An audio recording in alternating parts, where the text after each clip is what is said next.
tarde para você, seja muito bem-vindo aqui à nossa Rede TVI. Estamos começando mais um programa Tarde com Deb e hoje o nosso assunto vai ser super interessante. Você acredita em sonhos premonitórios? Você acredita que alguém pode prever algum desastre, alguma tragédia ou alguma coisa boa? Você acredita nisso? Pois é, Juscelino Nóbrega da Luz. O Juscelino da Luz, ele está aqui no nosso programa hoje e vai contar pra gente como que funciona esse lance de sonhos premonitórios. Ele vai contar pra gente o que é isso e como ele consegue avisar as pessoas antes de acontecer aí todas essas tragédias que vêm acontecendo. Então nós vamos falar de vários assuntos e de várias situações também que ele já conseguiu aí premeditar. Ele vai contar tudo isso pra gente, mas eu quero te convidar a acessar a nossa fanpage no Facebook, porque continua valendo aqui, ó, Olhos nos Olhos, é o livro da Gisele D'Angelo, continua valendo pela nossa fanpage, você pode curtir a nossa página lá no Facebook, Programa Tarde com Deb. Se você quiser mandar o teu e-mail, também pode, tá? Programa tardeComDeb@redetvi.com.br. Muito bem, está valendo aqui o livro da Gisele D'Angelo, agora vem pra cá comigo que nós vamos falar com o Juscelino, ele que já tá aqui nos nossos estúdios. Seja bem-vindo, Juscelino. Obrigado. Seja bem-vindo sempre, Juscelino, que também é um grande parceiro já do nosso programa, tá sempre junto com a gente, o Juscelino da Luz. E hoje nós vamos falar sobre alguns assuntos aí que você conseguiu premeditar, Juscelino. Primeiro, conta pra gente o que é um sonho premonitório. O sonho premonitório é você poder ter aquela sensibilidade, né, antecipadamente, e você conseguir enxergar alguma coisa que pode ou não ocorrer no futuro. Então, dentro da parapsicologia científica, isso é bem explicado como uma pré-cognição, né? Então, você tem aquela sensibilidade, quando você sonha, e você, no meu caso, eu escrevo, né? O que eu recebo, essas mensagens, e mando antecipadamente para as pessoas para tentar minimizar ou evitar algum fato que venha a levar a vida de pessoas, assim, né? E essas pessoas, Juscelino, elas costumam responder para você quando você envia essas correspondências, ou às vezes elas nem ligam? Uma boa parte sim, né? Tem pessoas que hoje já têm uma abertura maior. Antes seria um tabu quando se falava de sonhos premonitórios, mas hoje não, já está mais aberta, a ciência também já está mais avançada no assunto, e muitas pessoas já entendem, já respondem. Tenho contatos, pessoas que entram em contato com a gente para afirmar, eu recebi sua carta sobre esse assunto, esse fato. Então a gente vai levando essas mensagens, né, que seria no intuito até de ajudar aquelas pessoas que provavelmente estão envolvidas nesse sonho, né? Uhum. E a gente sabe de alguns assuntos que você conseguiu premeditar, e eu quero que você me fale o seguinte, como que você consegue descobrir os endereços? Por exemplo, o World Trade Center, a gente sabe que você também conseguiu premeditar a tragédia que aconteceu no 11 de setembro. Como que foi? Como você conseguiu descobrir o endereço? Tá, o World Trade Center até que é fácil, mas e aí? Você teve que mandar carta para quê? Daí você recebe o processo do sonho premonitório é assim, eu entro em sono, durante 1 hora mais ou menos começa o processo, depois do sono, o sono que a gente chama de sono pesado, né? Sim.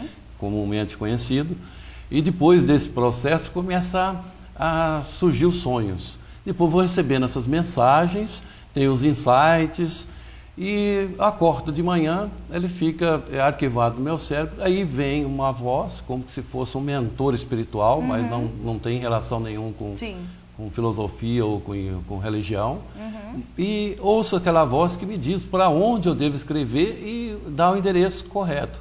Aí os detalhes eu vou vendo como se fosse um teletransporte, eu estando no local, então vou anotando os detalhes e o que eu devo fazer. Aí se transforma num rascunho e depois numa carta. E essa carta eu envio. Essa do World Trade Center foi a primeira carta em 1989 para o George Bush, que é o pai, né? Então eu mandei para ele e nesse processo houve uma resposta, houve um interesse, depois eu continuei mandando, são 100 e poucas cartas neste caso, né? Enviadas, e até para a ONU eu mandei, inclusive teve resposta da ONU, e eu fui mandando cartas, né? Até infelizmente o fato se concretizar, né? Ô Juscelino, e como é que funciona para você? Não gera aquela apreensão, aquele medo em você? Está próximo de acontecer o que eu previ, o que eu premeditei, o que me mostraram em sonho? E será que ninguém vai fazer nada? O que acontece com você quando está prestes a acontecer alguma desgraça, uma tragédia? A ansiedade vem. Na verdade, nós que sofremos mais até aqueles que perdem seus entes queridos. Porque você, além de receber uma informação antecipada, uma informação precoce, você tem que escrever aquilo. E você vai mandar aquela mensagem. E você não sabe a atitude da pessoa. E depois, quando se concretiza também, isso para você é uma dor tremenda, né? Você vê vida sendo perdida. Então, essas três junções faz a gente sofrer bastante. E é ruim receber mensagem assim, não é gostoso você saber que as pessoas vão morrer, né? Infelizmente eu tenho que cumprir esse papel, que foi um dom que foi me dado, e eu estou seguindo ele à risca, né? Da forma como foi colocado a mim. Sim. Aí teve também, gente, o tsunami na Ásia. O tsunami foi uma tragédia, assim, tremenda, né, Juscelino? Foi em 2004, em 26 de dezembro, muita gente estava em férias, muita gente estava passeando, muita gente estava curtindo e acabou morrendo. Foram 220 mil mortos em 14 países aí, daquela região toda da Ásia, Indonésia, Sri Lanka, Índia, Tailândia, vários outros países. Ô, Juscelino, no seu sonho, você chega a ver imagens da tragédia? Como vai acontecer? A forma que pode ser que aconteça? O corpo físico fica no local como se fosse um teletransporte. O corpo espiritual vai no local. Mas como eu estivesse vendo as pessoas, conversando, entendendo a língua deles e vendo a situação no real, né? Então depois retorna ao corpo, como fosse retornado ao corpo, e ali eu faço aquela carta. Então, esse caso da Indonésia também, o fato do terremoto, eu escrevi em 1997, se eu não me recordo, em 1996, eu já estava escrevendo carta.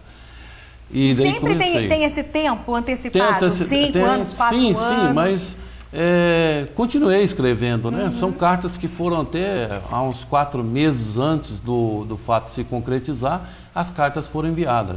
Inclusive, depois que aconteceu, fui convidado pelo embaixador da Indonésia. Nós tivemos uma reunião em Brasília e veio autoridades de lá. Então, ele reconheceu, só que ele disse, a público eu não posso falar, porque o país não pode falar sobre esse assunto. Até entendo isso, né? Mas foi feita uma reunião, a gente estivemos junto com grandes autoridades de lá, conversando sobre assuntos futuros e sobre esse fato de que se concretizou, porque é um país que me respondeu a carta, né?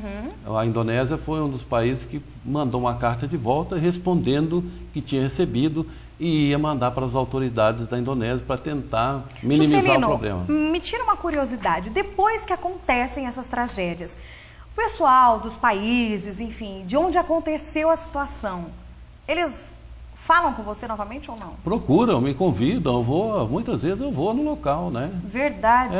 Vou no local e esse dia 5, para você ter uma ideia, dia 5 de janeiro, quando o fato se concretizou, então dia 5 de janeiro, isso aí foi dia 26 de 2001. 26 de 12 de 2004. Isso. Esse foi, o fato aconteceu 26 de 12 de 2004. Isso. Quando foi 5 de janeiro de 2005, eu fui convidado pelo embaixador. Então, eu estive em Brasília com a embaixada, com autoridades de lá. Então, a gente conversou bastante, fizemos reuniões, e assim... E o que eles disseram para você? Que não acreditaram na sua premissão? Não que não acreditaram, é que recebem tantas cartas, e uma delas foi essa que eles responderam, disseram isso para mim, né? Que eles responderam que eles mandaram mesmo para o governo, mas eles não poderiam cobrar do governo uma atitude emergencial, mas sim relatar o fato, que é a função da embaixada, né? Ela está aqui para relatar o fato. E relataram que eu tinha visto que ia acontecer aquele tsunami 26 de dezembro de 2004. Agora, o que eles podiam fazer mais, né? Então...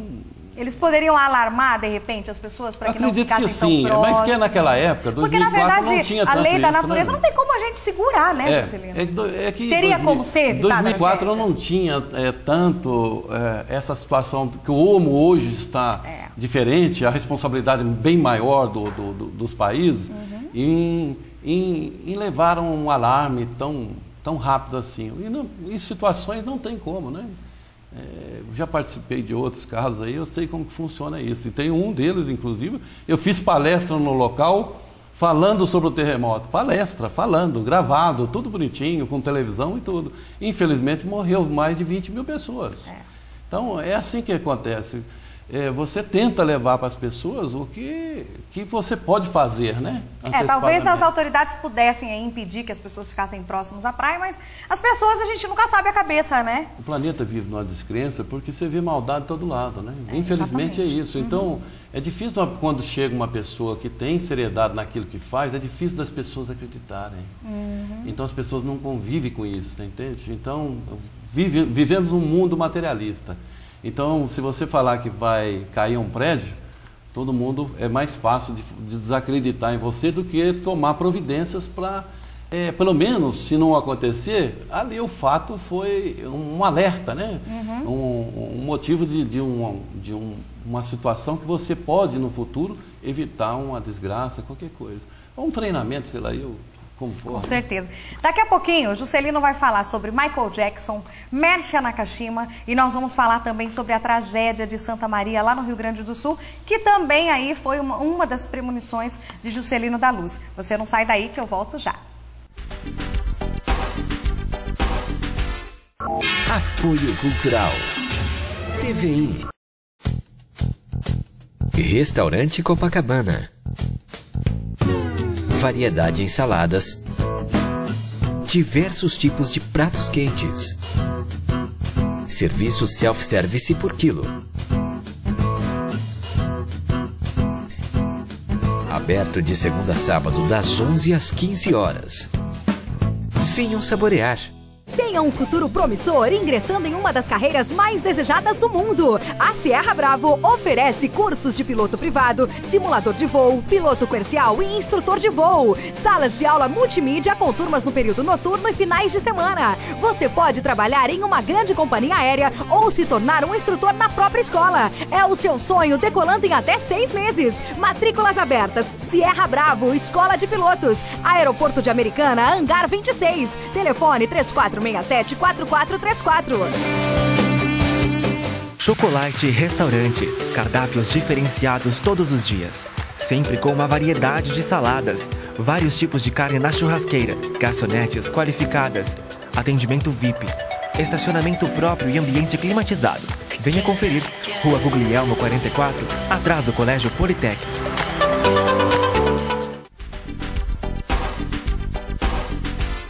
Já estamos de volta aqui no nosso Tarde com Deb. Seja muito bem-vinda, você que está aí curtindo o nosso programa aqui na Rede TVI. Pode também acessar o nosso site, redetvi.com.br, e pode participar com a gente via fanpage, a nossa fanpage no Facebook, Programa Tarde com Deb, e tem o e-mail, programatardecondeb@redetvi.com.br. Hoje o nosso convidado é o Juscelino da Luz, ele está aqui junto com a gente, e claro que nós estamos falando sobre sonhos premonitórios. Você acredita nisso?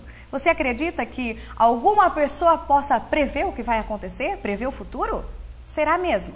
Juscelino está aqui tirando todas as nossas dúvidas e contando um pouquinho pra gente como acontecem esses sonhos. Juscelino, no começo da sua carreira, quando você começou a premeditar situações, desde criança você faz isso? Desde 1969, né? Eu tinha 9 anos quando começou esse dom. E até hoje eu tenho em torno mais ou menos de 100 mil cartas enviadas, né, para o mundo inteiro. Então eu tenho um arquivo meu onde eu guardo essas cartas, né, e eu vou enviando. Esse é o processo, começou naturalmente. E como foi para a família, Juscelino? Foi difícil, né? Eu acho que uma situação que ninguém está acostumado. Então a gente procurou recursos. Eu acho que inicialmente mamãe e papai procurou recursos, como que é para psicólogos, psiquiatra, igrejas de várias denominações. Eles chegaram a imaginar que você seria um médium, alguma coisa desse tipo? Também, ou Chico Xavier, também. psicografava? Porque na verdade não deixa de ser uma psicografia quando você ouve a voz. Não deixa de ser, então procuramos, sim, em todos os lugares, né? Então foi uma busca, né? Na linha espiritual e na linha também do campo científico. Então tem um parapsicólogo dizer o que era para a mamãe, né? Que eu era um premonitor que tinha sonhos premonitórios. Foi isso que aconteceu, né? Mas vivíamos na busca, né? Até nos encontrar. Com certeza. E ficar ciente daquilo que a gente tem que fazer, né? E como foi para você, Juscelino, premeditar a morte do rei do pop, Michael Jackson? Como ser humano, todos os casos são difíceis, né? Você vê uma pessoa sendo assassinada por um ato de negligência, então é difícil, né? Você Porque ter que Michael avisar. Jackson a gente imagina que foi um mito, né, Juscelino? Sim. Você, assim, como é um premonitor, a gente imagina, poxa, ele nasceu negro, Isso. morreu branco, conseguiu ficar branco, gente, muito branco. Ele era branco como papel. Verdade. E de repente morre assim, tudo bem, não estava no auge da carreira, mas era um grande astro da música. Sim, e como foi para você isso? Para enviar essa carta, você recebeu alguma resposta? Alguns contatos assim com a parte da produção dele, alguns contatos, mas não assim pessoalmente, né? Com o caso dele não foi pessoalmente, só teve acho que 2 que foram pessoalmente, assim, com famosos, né? Mas com o dele não foi pessoalmente, então foram contatos, enviando até alguns meses antes da morte dele, né? Que a gente, infelizmente, mandou para o Tribunal de Justiça de lá, e onde a pessoa também está sendo processado já foi condenado. Exatamente, já está preso. Então aquilo que a gente escrevia bem antes, descrevemos, é uma atitude meio incorreta do médico e outros que estão envolvidos, ainda não apareceu, mas vão aparecer. Então, foi um crime, né? Sim, com certeza. Crime contra a vida dele. Foi infelizmente, esse fato é triste, mas a gente tem que... O que a gente fez foi tentar evitar ele mudar um pouco o sistema que ele vivia. Infelizmente, ele não pôde fazer isso, por alguma razão.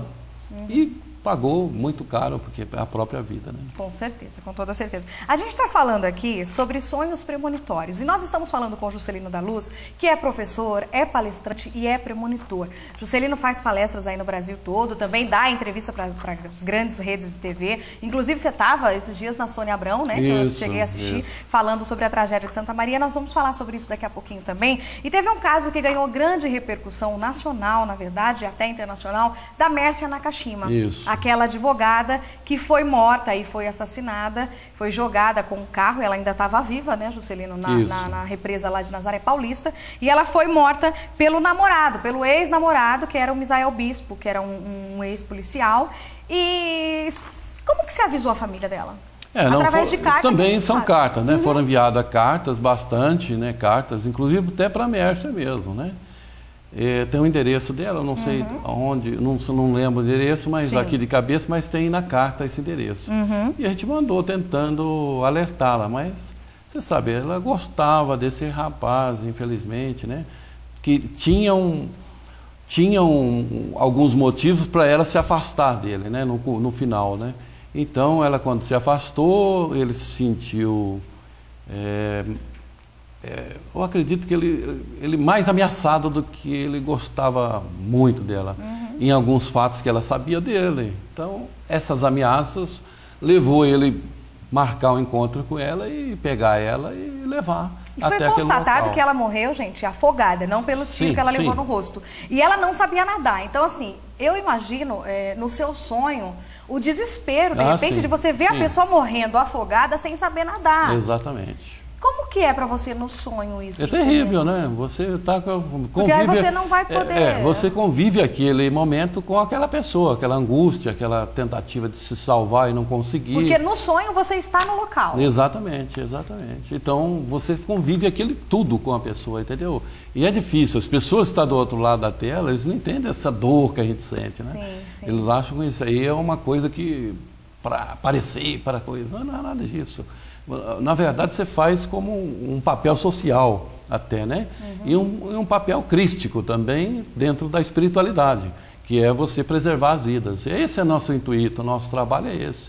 E a gente, desde o começo, mandamos para a polícia que o nome da pessoa que era os dois, né? Foi o Misael e foi também o vigilante, o Evandro Bezerra. O Evandro é o motorista e o Misael é o grande... prepositor deste fato, né? Tudo isso. Não, ele mesmo, ele bolou tudo, arrumou a pessoa, tudo ele bonitinho. Sabia que ela não sabia nadar. Sabia de tudo, o local onde ele frequentava, né? O local onde ele frequentava, ele já sabia o caminho, onde poderia ou não, ele já tinha feito uma visita ali antes. Você entende? Então, ele uma coisa bem premeditada. E nesse caso aqui, o julgamento vai acontecer agora dia 11 de março. Eles serão condenados também? Dificilmente escapa uma pessoa desse gabarito desse nível de uma condenação, né? Só se for um erro da justiça, mas isso é impossível, né? Porque é bem claro, e agora justamente juntando também a perícia, é difícil a pessoa negar que não foi ele, embora ele sempre negou, mas não tem como escapar, né? Eu já tive casos que eu participei e a pessoa negou na televisão, chorou e o juiz acatou minha carta. E está no processo, e prendeu a pessoa, está presa a pessoa. Então, tem vários casos que eu mandei carta antecipada. No início, a pessoa queria se safar, usou a mídia em termos, né? Usa até um certo tempo, depois não consegue mais. Sim. E chorou na frente da televisão, da câmera, fazendo de conta que não era assassino. E de repente, a carta foi um salvaguarda. Sim. O juiz entendeu que aquilo tinha bastante conteúdo para incriminar aquela pessoa, mesmo sabendo que em fatos espirituais não podemos levar em consideração na justiça. Mas a razão pelo fato da carta estar antecedendo ao fato e o conteúdo ter recebido, a justiça ter recebido antes, Sim. então ela pode considerar sim, né? E em casos desse tipo. Então a justiça pode considerar que o conteúdo é valioso e pode também mandar prender. E eu acho que, de repente, assim, por mais que você pode pensar, isso não vai acontecer, mas acho que a gente tem que ficar com o pezinho atrás. Claro, tem que ficar claro. pensando, porque a gente não sabe. O minuto seguinte, a Deus pertence, é só Ele que sabe. E se for acontecer, e se não for, muito bem. E se for, a gente já tem que estar precavido. É verdade. Para não poder errar, né? Nem sempre vai acontecer, lógico, né? Eu não quero nem me comparar a Deus. Deus é supremo e Sim, todo com mundo toda sabe certeza. disso. A carta é enviada justamente para evitar. Se ela vai ocorrer, é outro fato. Nós não temos controle do futuro. Eu vejo o futuro, eu estou lá no futuro. Não é que eu vou ver o futuro. Eu não sou um vidente, né? Sim. Eu não me considero um vidente. Eu sou um clarividente e eu estou no futuro com essa situação. Agora, até o percurso deste futuro, o fato pode se mudar. Já aconteceu várias vezes de mudar. Eu não tenho esse controle. Mas o índice de que concretizam é muito alto, 70% em torno Com certeza. se concretizam. Então, quer dizer, existe um valor nisso. Então, se há um valor, a gente tem que considerar. Tem, é lógico que no meio desses todos os itens, tem pessoas que usufruem de outros meios para ficar rico ilicitamente. Então, as pessoas confundem, né? É preciso se inteirar mais o histórico daquele que faz o trabalho para eles entenderem. Eu não uso isso como fins lucrativos. Nunca usei. Eu tenho meu trabalho, né? Onde eu trabalho, Sim, eu tenho com meu certeza. sustento e não uso isso. E a gente sabe que o Juscelino premeditou muitos outros casos, mamonas assassinas, Isso. políticos, enfim, a gente sabe de muitos outros casos, inclusive no site do Juscelino também tem tudo lá. Em quantas línguas o seu site está disponível, Juscelino? Hoje é em torno de 6 línguas, mais ou menos. Juscelino.com.br, Japonês, chinês, isso, né? indonésio, inglês, alemão, Tem muitas, em português. todas as línguas lá está disponível Que a gente tem o livro site. publicado também no exterior, Sim. tenho 9 livros no Japão, são 2 na China, estamos lançando o 3º, no total de 21 livros publicados. Que né? maravilha. No site também tem os livros. E agora vamos falar da tragédia aqui no Brasil, em Santa Maria, que morreram aí mais de 235 mortos, Infelizmente. 238, enfim, mais de 230 mortos. E eu vi no seu site, tem a carta lá também no site, que você enviou uma carta para os diretores da Boate Kiss. Isso, E que isso. você enviou também para o governo do Estado. E ou governo não? do Estado, Sim. não mandamos para a Defesa Civil Sim. em 2011, depois a gente retornou para os donos da Boate Kiss, e depois a gente retornou para a Defesa Civil da Prefeitura. Você ali. teve alguma resposta, Juscelino? Nenhum deles. Nem da Defesa Civil, Não, nem da Boate? o que a gente tem em mãos é o AR assinado por alguém que recebeu lá a carta. Porque quando nós mandamos 2 fatos juntos, primeiro, dos 2011, Defesa Civil, que é um fato de uma barreira que poderia desabar e inundar várias cidades, que isso ainda pode ocorrer, e esse fato da Boate Kiss, que a gente mandou um anexo junto e dizendo na mesma carta.